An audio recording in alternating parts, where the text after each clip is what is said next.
Hello and welcome back to All Things Korean. In this episode, I'm going to share six different ways that you can say excuse me in Korean.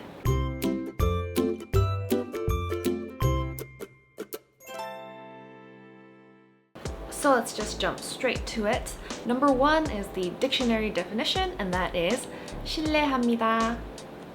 실례합니다. 실례 means to have bad manners or to be rude. So 실례합니다 means, oh, I'm being rude in an apologetic manner. I'm sorry for being rude. Now, this can be used to mean excuse me in most situations, but it's a very formal way of speaking, and I think it's not entirely conversational. So when you're trying to get people to move out of the way and stuff, you can say 실례합니다. Another example that comes to mind is when like a service repairman or maintenance or someone is doing something or installing something in your home and needs to come into your home, then that person might say 잠시 실례하겠습니다, which means I'm gonna be rude for a moment by entering your home. So again, it is a correct translation of excuse me, but I wouldn't say it's totally common. The second way to say excuse me is 죄송합니다. I know 죄송합니다 means sorry, but you can use it to mean excuse me as you would in English. For example, let's say you like burp or fart in the middle of a conversation. In English, I might go, excuse me. In Korean, we would just go 죄송합니다. I think this is the only situation I can think of where you can say 죄송합니다 to mean excuse me. If you can think of any other, please let me know.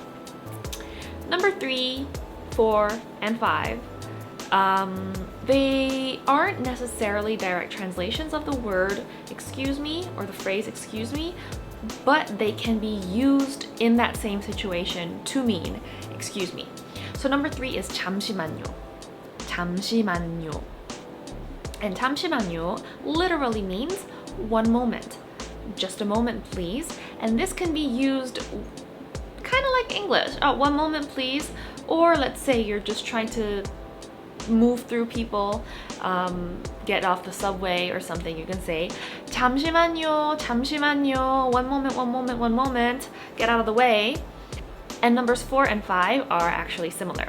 So number 4 is 지나갈게요. 지나갈게요, and it means I'm passing. I'm passing through. Excuse me, passing through. So you can say 지나갈게요. I use this a lot when I'm at the supermarket and people have like carts and they're blocking my way and I need to get through. Then I can say 지나갈게요, asking them to move out of my way. And number 5 is 내릴게요. 내리다 means to get off. So when you say 내릴게요, it can mean excuse me in the sense of excuse me, I'm trying to get off here. So this is something that you say when you're trying to get off the bus or the subway or something like that. Another situation in which you can use 내릴게요 is when you're trying to get off the bus and the driver kind of just closes the door in your face and you can't get off. So you can say 내릴게요 to the bus driver, asking him to open the door for you. And last but not least, number 6 is 저기요. And 저기요 means it's just a word that you use to call someone or a stranger that you don't know. So this can be used when you're, for example, asking directions to a stranger on the street. 저기요, 길 좀 물을게요. Or 저기요, 가방 열려 있어요. Or something like that. So just as excuse me in English might be used to address someone that you don't know, a stranger, in Korean we say 저기요 to address a stranger on the street. And I guess that kind of means excuse me in a sense. So those are all the meanings or the equivalents of excuse me. I hope you found this informative and helpful. If you did, please give this video a thumbs up and subscribe to All Things Korean for more Korea/Korean related videos. You can follow me on Instagram at allthingskrn for fairly regular updates on little snippets of Korean listening or just Korean language tips. I try. And yeah. Yeah, so I will see you in the next one. 다음 영상에서 만나요.